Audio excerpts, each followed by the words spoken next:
share screen. So we really should say hi to Carly. Yes, And hi Carly and all the regulars. can't wait for you to come back and join us. It's live, but I know you're watching. We are being watched. We are being watched. Number 6, yes. Okay, who wants to start? 6. Okay, I'll start. All right. Prayer is a way of asking for something. It is the medium of miracles, but the only meaningful prayer is for forgiveness. Because those who have been forgiven have everything.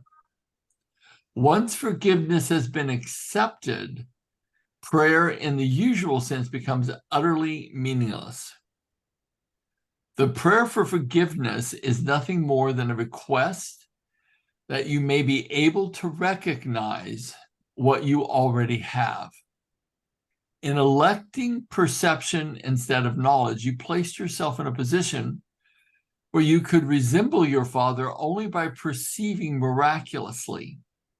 You have lost the knowledge that you yourself are a miracle of God. Creation is your source and your only real function. That is very profound.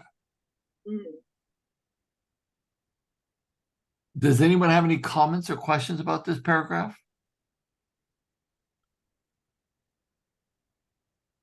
Well, really I've been working on. Sorry, you go, Joe. No, it's okay. Go ahead.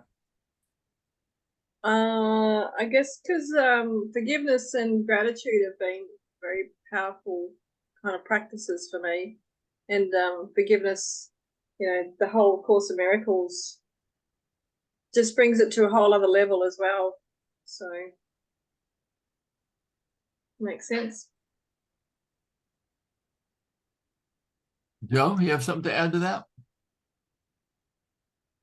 Yeah, it touches base on the whole forgiveness aspect too. Is it line 3 in the book? But the only meaningful prayer is for forgiveness. That and that just rings so damn true in my ears, anyways. It's not only for me but for others to help just move through some of the crap that I've gone through, we've gone through. That just praying for that forgiveness has just been powerful for me lately. Yeah. For me, in my mind, forgiveness always presupposed that there was something that was done wrong, and, when I've said in classes before, we need to get beyond forgiveness. We need to get to celebration of the perfection that's all around us. And what I love about this, it's fundamentally saying the prayer for forgiveness is nothing more than a request that you may be able to recognize what you already have. And then if you jump down, it says, you have lost the knowledge that you yourself are a miracle of God. Creation is your source and your only real function, which means, to me anyways, that, this isn't about doing anything wrong. It's about recognizing we're a miracle of God, and that what we're here to do is create, I don't know I think it's just we're here to create. And the more we do it out of a sense of honoring the Creator and all living things, then I think that becomes a celebratory kind of experience. And I really do think we start growing in our appreciation of love and of God all around us. I have to share this with you guys. I had the most unusual. Miliana hooked me up with this energy worker in Croatia. And she doesn't speak English, so Miliana translated. I just sent her a photograph of me and Robert. And I said, clear the energy for us. You just look at us and clear the energy. I got like 8 translated messages from Miliana today, diagnosing me, diagnosing Robert, and what we had to do. It was so spot on from a picture and a photograph. it was ridiculous how spot on it was. I mean, I let Robert listen to his diagnosis, and he started to cry. He was like, oh my God, that is like all the deepest parts of me being seen. And I'm like, yeah, I know. It's beautiful. And then she does all this energy work to clear the energy. And she does it from a distance. And I keep thinking, you know, there's so much light in the world. And all we see is kind of darkness. And we forget that there is all this light that is way more powerful than the darkness. And that was just a little miracle that happened to me today. And I thought, you know, it is like we are this miracle of God, and creation is our source. And so when I thought about it, it's like I was in this state today thinking, I did some work on myself around trauma that I wanted to work on. And then I kept thinking, but there's energy there. And here's this woman just out of the blue shows up and gives me this amazing energy reading. And I thought, yeah, I created that. No, but not out of a conscious creation, just out of like when we need something. I think it starts to show up if we really need it, and it's an appropriate time for us to have it. I think it just shows up. So I just wanted to share that because that whole little 2 or 3 sentences really kind of dovetailed into that for me. I think also when you need it, you'll only recognize it when you acknowledge within yourself that you are worthy, that you are a miracle of God. You know, because we've got so many layers to peel away. If we don't peel them away, the opportunities just pass us by. Yeah, it does. We don't see them. Yeah. It does. I mean, I could have easily said, oh, no, that's okay. I don't really believe in energy work all that much. And then, but I do. But I find there's very few people that can actually do energy work at the really deep structure. And this woman apparently seems to be one of them because she was so spot on.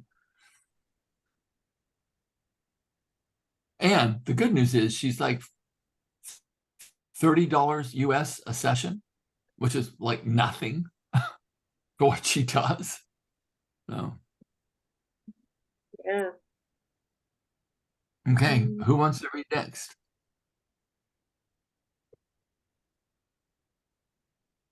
I can jump in here. Okay. All right. Go for it. The statement, God created man in his own image and likeness, needs reinterpretation.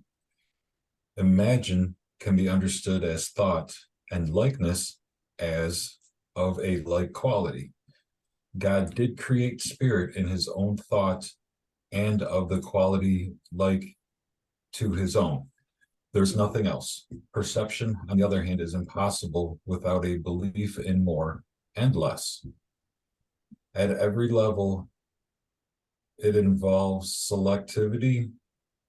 Perception is a continual process of accepting and rejecting, organizing and reorganizing, shifting and changing.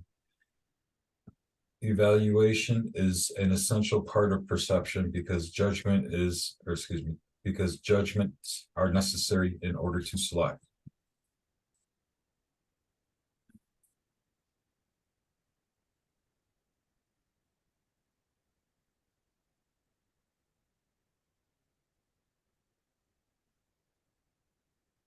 Oh, okay.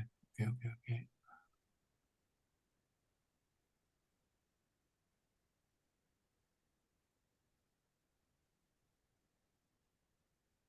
Does anybody have any questions about this? Or comments? Or expansions?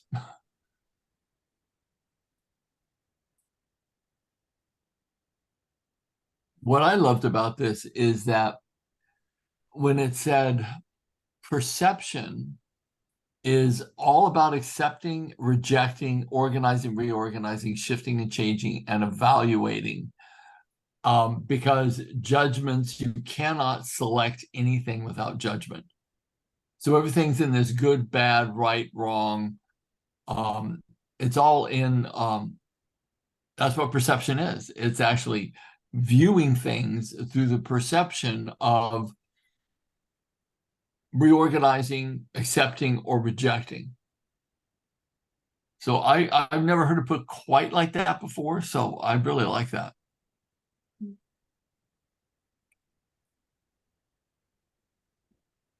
Do you have anything else? Or are you still thinking on it? Now, I'm still thinking on it. So how do we know when we've got knowledge rather than perception? How do we know that we're knowing something rather than just perceiving and making judgments? Have you ever had that experience, Fee, where, because I know you have, where you've just known something? It wasn't Yes. about evaluating or judging. It's just like an intrinsic knowing. You've had that before. Yes. I've heard you speak about it. Yes, and it's and when I've had that, it's also like when opportunities are being presented to me, much like the previous paragraph, I've been in a position where it's like I don't know how I'm going to do that, but I need to do it. I'm doing it. Well, I don't even need to. It's just yes. There's no hesitation about jumping into something that I have no idea how I'm going to do it, but I know that that's what I'm here to do. And have you noticed that when you do that, the resources show up? Yeah, and it was easy. I know. But if I hesitate and I think about it, and if I say yes, because I've hesitated, all these blockages come up, all these obstacles come up, and I've just made it harder for myself instead of just saying yes. Yeah. I know. I've had that too, where I just really feel like I can't do it. There's no way I can do it. And I'm like, but I have to do it. I know I have to do it. I remember when I first did my first NLP training, I was like making probably $25,000 a year. I was like below poverty level. And I just thought, I have to do it. How can I do it? I applied for a credit card that came with just like its limit was just the cost of the training. And I called my sister and asked, because she had a Winnebago, she had this, RV. So I asked if I could borrow it because it was training was up kind of where she lived. And I did. And I just parked it by the beach and showered in the public restrooms and went to the training and ate ramen noodles. And that was it for, 2 weeks. It's a good way to lose weight. But yeah, I knew that I could do it. I knew I had to do it. So the resources show up. Next one. Yep. This must be my turn. What happens to perception? What's that? It is your turn. What happens to perceptions if there are no judgments and nothing but perfect equality?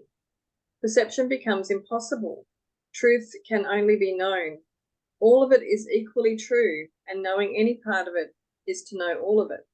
Only perception involves partial awareness. Knowledge transcends the laws governing perception, because partial knowledge is impossible. It is all one and has no separate parts. You who are really one with it need but know yourself, and your knowledge is complete. To know God's miracle is to know Him.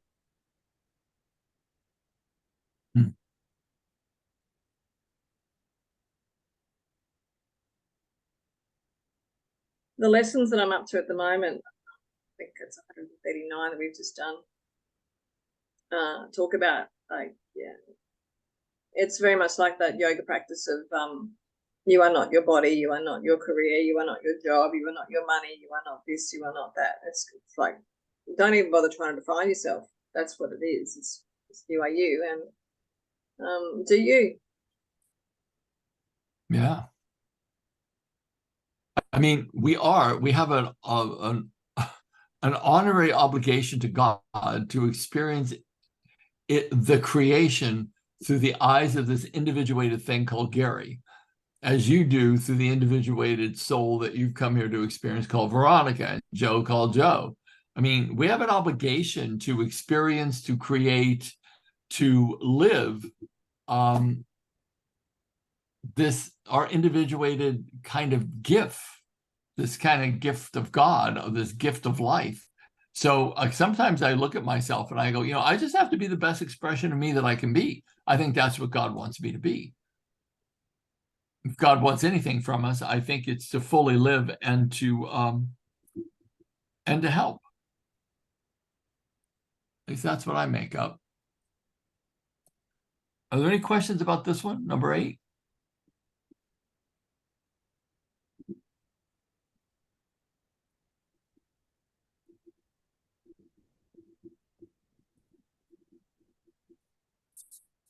Okay, I'll go on to number 9. Forgiveness is the healing of the perception of separation. Correct perception of your brother is necessary because minds have chosen to see themselves as separate. Spirit knows God completely.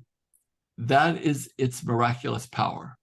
The fact that each one has its power completely is a condition entirely alien to the world's thinking. The world believes that if anyone has everything, there is nothing left. But God's miracles are as total as his thoughts because they are his thoughts. Okay. Anyone have any questions on that? I don't. I think it's pretty clear, but or anything they want to share about that paragraph?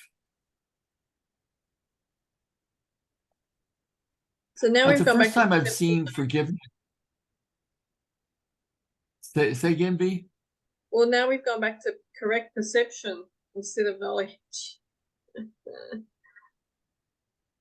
Yeah. Because we're still struggling with the mind. I think guess. correct perception. Yeah, I think correct perception is knowledge.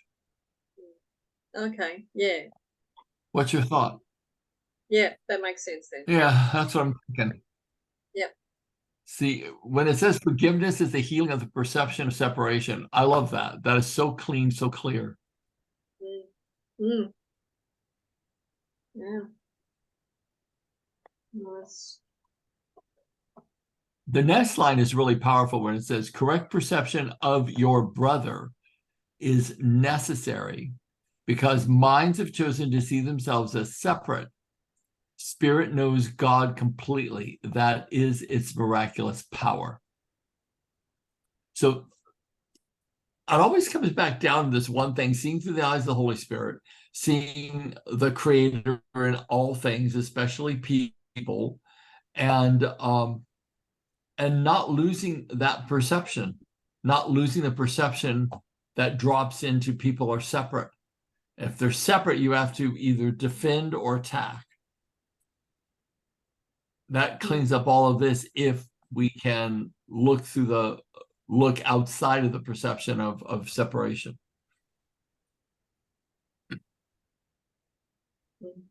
Joey, you want to do 10? Sure. As long as perception lasts, prayer has a place. Since perception rests on lack, those who perceive have not totally accepted the atonement and given themselves over to truth. Perception is based on a separate state, so that anyone who perceives at all needs healing. Communion, not prayer, is the natural state of those who know. God and his miracle are inseparable. How beautiful indeed are the thoughts of God who live in his light, or are the thoughts of God who live in his light. Your worth is beyond perception because it is beyond doubt. Do not perceive yourself in different lights. Know yourself in the one light where the miracle that is you is perfectly clear.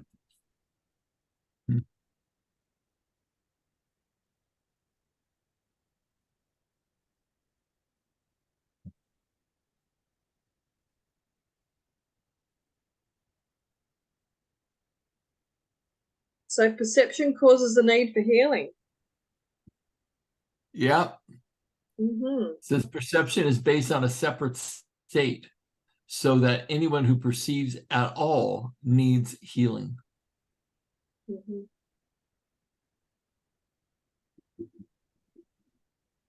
But that healing is always to see in a unified state. I mean, the course is so simple. It's so bloody simple. But it says the same thing in 1,000 different ways that twist the mind up. I guess it's meant to unravel different people's egos. or perceptions. Boy, it sure is clear here. I think it becomes clearer the more you read it as well. Which Yeah, is why I I think do we're not too. analyzing as much as we used to either. No, we're just not. Yeah, that makes sense. I feel almost like Madonna. Was it Madonna that sang that song? Oh, like I'm gonna forget the phraseology. Never mind. I forgot the song. I was gonna say, sing it for us, Gary.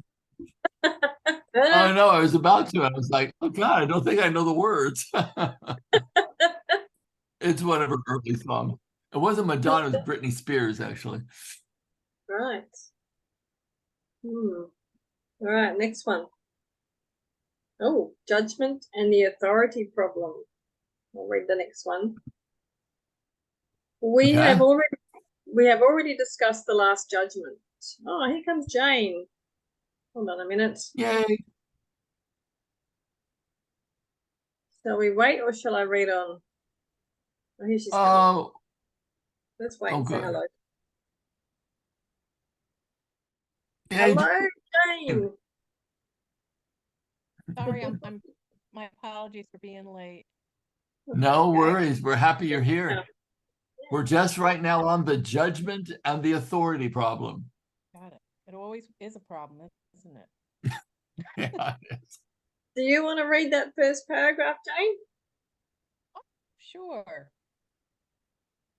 We have already discussed the last judgment, but in insufficient detail. After the last judgment, there will be no more. Judgment is symbolic because beyond perception, there is no judgment. When the Bible says, "Judge not, that ye be not judged," it means that if you judge the reality of others, you will be unable to avoid judging your own. Yep. Hmm. That's the gospel truth. Mhm. I don't know if we need to break that up anymore, do we? Mm-mm. That is Alright. so true. It's the true. Shall I do the I next have one this then? vision of myself. I have Okay. this vision of myself be running around to all the churches on a Sunday morning going, false prophets, Satan's demons. But that's And judgment just see too. what would happen. That's judgment too. Oh, that's total judgment. That's total judgment. So You when just you set don't. this up, let me know. I'll Maybe you record just you. want to I'll write a record you. play or something. We can barely hear you, Oh, Jane. really? I don't know what is going on. I really have You used to be really loud. Now I can barely hear you. I know I was loud, and it's up to 100. So no, I said, maybe you'd be better off just like maybe writing a play, because that sounded so dramatic what you were saying and how you did it. It's like, yes, I want to go I see think, that play. I think interestingly enough for all of us, we're reading the Course of Miracles. It's all about not judging. And yet I find myself, especially because I'm surrounded by churches here in Arkansas, that I've become quite intolerant, but not in a deep way, just sort of on a superficial way. I really do believe intrinsically in my heart and soul that people are in the exact right place they need to be in whatever path they're utilizing to get closer to what they define as their God. I completely 100% believe that. I know that to be true. But I just find Christianity unusually annoying because Yes. I know the opposite of what they're preaching, and this is so much more the truth that I just look and I think they will go. All these folks will go, and they'll walk out feeling like they got touched by the Holy Spirit, and it really is not that I'm doing anything different. Really based in judgment, separation, and the idea of a fear-based God. And I just think, oh God, if they could only just read the Course of Miracles, it would be very awesome. Well, maybe you But- should do that instead, Well- Gary. Drop off A Course of Miracles to all the churches around you. Well, I have thought if my life ever slows down, there's a church called UU here. It's Universal Unitarian Church. And I've spoken there before a long time ago. I went and was like their minister for a while. And I thought, I want to go there and hold a Course in Miracles study group and then just advertise it throughout the place I live, in the community that I live, and see who shows up. And it'll be interesting. But I just had I just don't have the bandwidth yet. I just had a realization, because Go for I've it. always struggled with language in A Course in Miracles, because it is so based on Christianity. So I always have to rework the wording so that it makes sense to me. But maybe the purpose of that wording is to infiltrate the Christian churches. So they go, oh, look, it's a book about God and Christ and Jesus and blah, blah, blah. And then as they dig into it and they start reading it, they get their eyes opened. Either that or they get really angry. I don't know which it would be. It depends on how much they're indoctrinated to the cult, Either way, it's a glitch in But the programming. it's really in the programming. The idea, people have been raised here and indoctrinated since they were babies. Now, Jesus saved the world and he died for your sins, and you're a horrible person. You can never repay Jesus for his sacrifice. And anyone who doesn't believe that he saved them or can save them, if you just blindly believe in the story, if you do not blindly believe, then you're doomed to hell forever. And that is infused into people's consciousness here. And it is respectfully archaic and completely untrue. And it's hard, to be around so much of it. But as long as people are treating each other kindly, I call it good. Yes. Yes. It's about their perception, isn't it?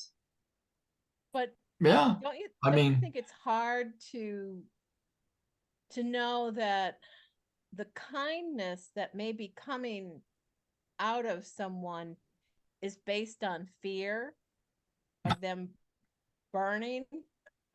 Yeah, I mean, it is a bit, it's puzzling. And you could, if we were going to use perception, interpret it as not sincere.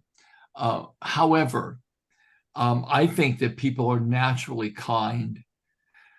And if they practice kindness, it softens their heart no matter what, because it kind of returns them back to themselves. That's right. Regardless of what the mind is thinking, the body is responding in a different way. So I think whatever it can be enacted through kindness is really, really good. And there's some churches here doing some really good things for the poor. And there's churches who are, they do a food pantry. But if they find out you're gay, you're immediately off the volunteer list. They will not have anything to do with you, or you can't be on the church grounds. I mean, but they're out there doing all these great things for really poor people by handing out, free food for people. So, you kind of sit back and look at it and go, okay, they're in their belief system. And at the same time, they're doing really good work for other people. So it's just another example of that sort of divided perception where this is good and this is not. This is evil and this is good. And just another example of that, and look at it like, well, that does a lot of damage. But then you look in your own mind and, like, look what just spewed out of my mouth. It's just, we have the same kind of process that we go through. It's just like, no, my sense of perception is kinder than theirs. But it's still division. It's still judgment. It's still all of that. So it really is about, really getting so neutral that you just don't have the bandwidth to judge anything. And I think, for me anyways, that is more what the Course speaks about. I've only been able to do it like a few times, like where I'm just like, everything's perfect. Everything's one with God. Everything's perfect. There is nothing that is not perfect. And I can stay there maybe for an hour if I'm by myself and I don't watch anything on the news. I can be like, okay, it's all perfect. But it becomes quite seductive to just fall back into our conditioning of Democrat, Republican, and Christian and Muslim, and just all the divisions that we are faced with all the time. But it's really the highway. This is going to sound weird, but this is, of course, this is the name of an album by AC/DC. It is really the highway to hell. But it is. It's a highway to hell, because whenever we judge, we have fear that we will be judged. And whenever we judge, we generally get judged in response from the world as well. So what we do with our minds, we have equal, there's a like and equal reaction to whatever we do. And I think it's really important to understand that if we want peace, we have to quiet our own fear. We have to not wield attacks. And we're all still learning. I'm not going to be perfect at it for sure, but I know that that's the way. Is walk around in that state of everyone's in the perfect place at the perfect time, doing the perfect thing. And I don't have to evaluate any of it because, quite frankly, God knows more than I do. So, Beautiful. but it's very tempting. It's very tempting to set yourself up as like, I know what's right. But we don't. All right, next one. We'll read that Yep. one. The choice to judge rather than to know is the cause of the loss of peace. Judgment is the process on which perception, but not knowledge, rests. I have discussed this before in terms of the selectivity of perception, pointing out that evaluation is its obvious prerequisite. Judgment always involves rejection.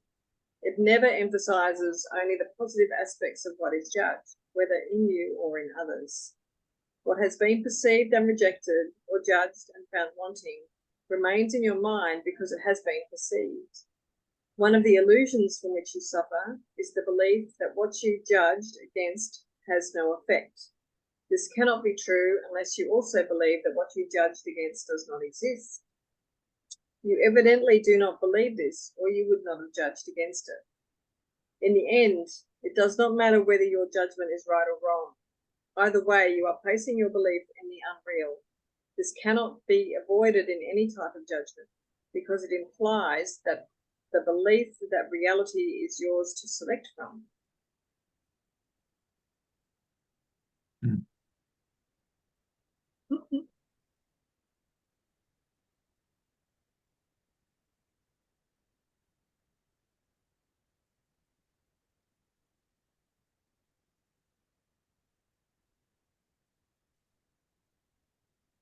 Because I'm reading another book by David R. Hawkins, who talks about power versus force and the energy levels of our various emotions, and I keep coming back to that when we're talking about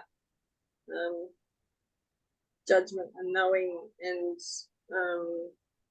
kind of lost where I was going with that now, but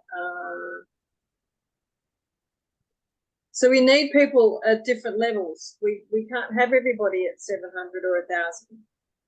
That's just not going to happen. There's no balance there, which is why we just need to work on our own levels and accept where other people are at. Maybe conversations with them without being judgmental will help them, but it's not, I don't think it's anybody's, and I've had to learn this the hard way, I don't think it's anybody's place to be pulling people up from whatever level they're in. Well, it was interesting because I've worked with Dr. David Hawkins before, and he said in one of the workshops I was in with him, he said 90 to 95% of the people on the planet are resonating or vibrating below 200. which is that vibratory resonance is fundamentally fear and judgment. And that is a huge swath of humanity. He said there may be a handful of people vibrating above 500, which is kind of Christ consciousness.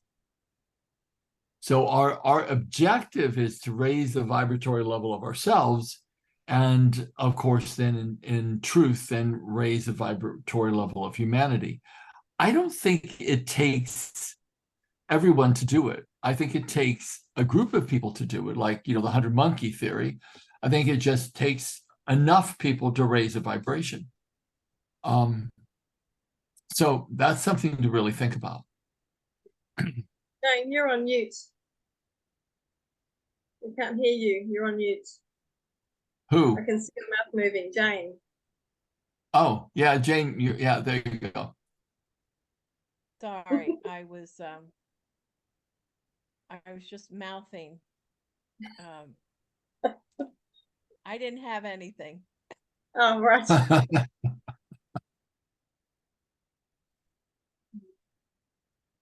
Okie dokie. Does anyone have any questions about this? Okay. All right, next one. Gary, that's for you. Oh, there we are. You have no idea of the tremendous release and deep peace that comes from meeting yourself and your brothers totally without judgment. When you recognize what you are and what your brothers are, you will realize that judging them in any way is without meaning.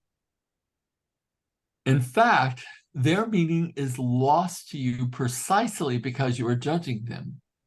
All uncertainty comes from the belief that you are under the coercion. That's right, coercion of judgment. You do not need judgment to organize your life. And you certainly do not need it to organize yourself. In the presence of knowledge, all judgment is automatically suspended. And this is a process that enables recognition to replace perception. That's beautiful.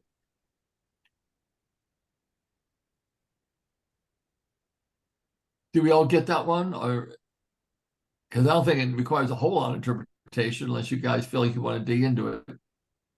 But I love it, and I feel like it's so inviting that the words say you have no idea of the tremendous release and deep peace that comes from meeting yourself and your brothers totally without judgment. To me, that is like the invitation of all invitations. Yeah, I I love think it. you're right, Jane. I think you're right. To say there's nothing vanilla about it. It's like the tremendous release and deep peace. It's like, who the heck doesn't want tremendous release and deep peace? Yeah. Most of us, Got I my think, attention. I know most of us think that it's not possible, but I think it's everything. I think that's what we're all edging for. And all of us, I think, on the call has gotten a glimpse of what deep peace is. Is that true? Maybe not a prolonged period of time, but just like a glimpse of it, and we felt it for a moment or two. And that is like seductive as all get out. Who's next? I think it's Joe. Joey? You are very fearful of everything you have perceived, but have refused to accept. You believe that because you have refused to accept it, you have lost control over it. This is why you see it in nightmares or in pleasant disguises in what seems to be your happier dreams. Nothing that you have refused to accept can be brought into awareness. It is not dangerous in itself, but you have made it seem dangerous to you.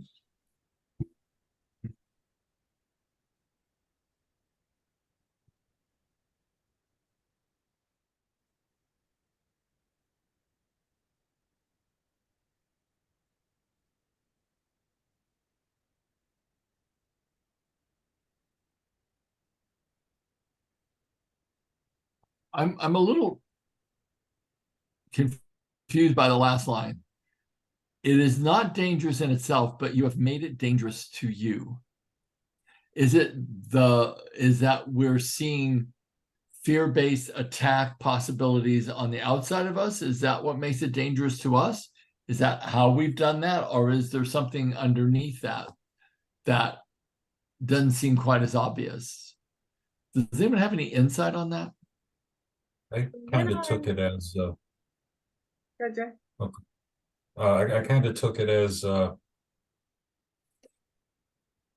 it's dangerous because you're holding that judgment. So that is where the danger is, the judgment, the perception, the falling out of the atonement, so to say, holding these Yeah. beliefs to others. Yeah, Mhm. that's probably it, Joe. While Joe was reading this one, I had an image of how I used to. I was very angry. I get angry very easily, but I didn't think I was an angry person. And I'd have these I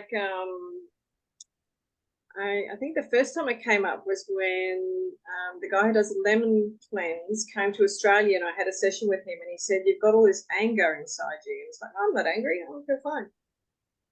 But not recognizing that, I'm not accepting that I feel angry, so I can't resolve it. But I'm sending it out there to the universe, and it's getting reflected back to me. Yeah. I have a question for you. If that same person would have said, "Are you filled with fear?" would that have struck a chord and readily you could have related to fear instead of anger? Did you? Me personally, no, and I still find it a challenge sometimes to recognize fear, because I know that even now I know that even if I'm procrastinating or I'm making excuses about something, it's because I'm fearful. If I can't say yes to it, there's a fear there. So I'm still working on recognizing fear, but anger, I have a better relationship with anger now. So I see when it's coming up, and I recognize it and acknowledge it and accept it and shift it really quickly, Yeah, because I've accepted it. I mean, I just Awesome. remember, I don't know, 30 years ago. Yeah, about 30 years ago when I started with the Course in Miracles, and then I fell off it for some years and would get back but how freeing it was to know that everything was fear-based, that anger and if it's not love, it's fear. And and you have two camps that you can find yourself in at any given moment, and it's just about, would you like to be real enough to know whether you're in the fear camp or the love camp? Would you want to be honest with yourself?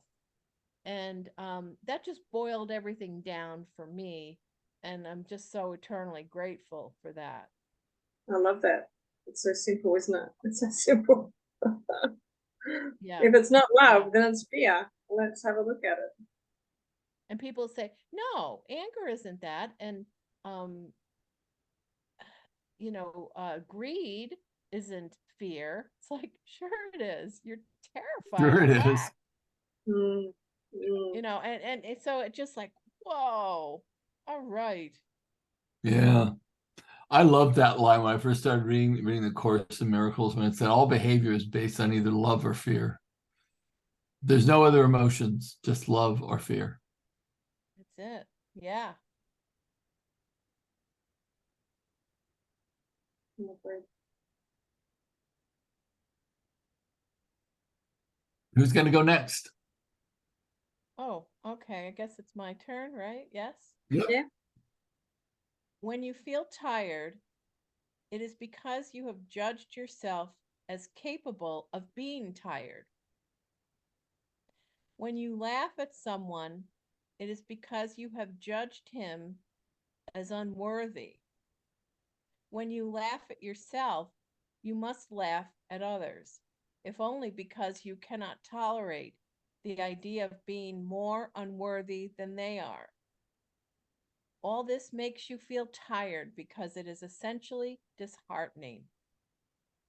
You're not really capable of being tired, but you are very capable of wearying yourself. The strain of constant judgment is virtually intolerable.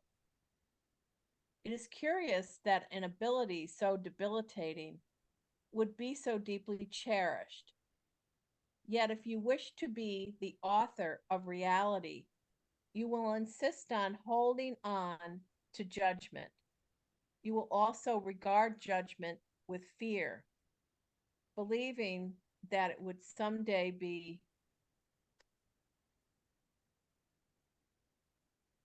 let's see. He's going to advance it. It will someday be used against you. This belief can exist only to the extent that you believe in the efficacy of judgment as a weapon of defense for your own authority. So you go right there. Yeah. That's just what we were talking about. Mm. So I had a question for us all. And granted, it's our own individual task to do. But sometimes I feel like if we can come up with what's the lesson we're taking into our following week, like what is it we really want to focus on as a group, my personal suggestion would be focus on seeing everyone through the eyes of the Holy Spirit. Focus on seeing everyone as your brother, equal, no perception, just knowledge of oneness. If we were able to do that, I think it'd be a very interesting next Tuesday. Are you guys I up agree, Gary. I think that that's great. That's challenge? great. Yeah. Joey, I'm not seeing enthusiastic ripping your shirt off, pulling your hair out kind of response from you. I'm confused. Well, more or less, I've kind of been doing this, not in Yeah. like an extreme fashion, but with the whole not judging, like I've been doing my best not to hold judgment on anyone, including myself, and that is difficult in itself. But That's the most important person not to judge. right, so yeah, I think I can continue going. Well, I do it as well, but it's just not as consistent as I would like. So I'm up for that task. Hey, now we are accountable to each other. Uh-oh. Accountable buddies. I did it better than you did it. Oi, there's judgment right there. Oh, just thought I'd joke around a little. So shall we give our word for the evening? Because it looks like it's 8 o'clock straight up. Pretty much, isn't there? You Mine want to is hit say it, Pete? yes. Say It's what? yes. Say yes. You thought you said mine is Satan. Say yes. Yes. Okay, thank you. Oh boy. Mine is you are a miracle of God, each one of us. Joey? Know yourself in the one light where the miracle that is you is perfectly clear. You're muted, by the way, Jane.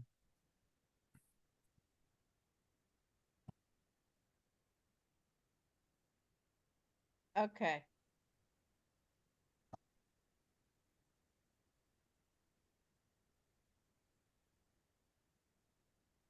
I'm not capable of being tired. Mm. Nice. Okay, gang. Are we calling this a wrap? We have our Yep. homework assignment. Yes, we do. Okay. Well, put that on a post-it note on my computer on my monitor. Yeah, I'm gonna have to put one on mine too. I know. Remember to only see your brother. Oh my God. Yeah, I'm posted notes everywhere. Yeah. I'm gonna have to write it down my forearm just to make sure it's always in place. There you go, Yes. Joe. I'll have to put it on my Alrighty. forehead. I just don't look in the mirror that much anymore. You know? You see it on all your Zoom calls. Oh, that's true. You know, I feel like I'm 30. I just get shocked when I see an old guy in the mirror. You know, I'm like, who's that? You know? Okay, gang, it's really good to see you all. Oh, me Take Bye, too. care. everyone. Bye. Have Bye. a beautiful rest of the week. Bye. Thank You you. too. Bye. Bye.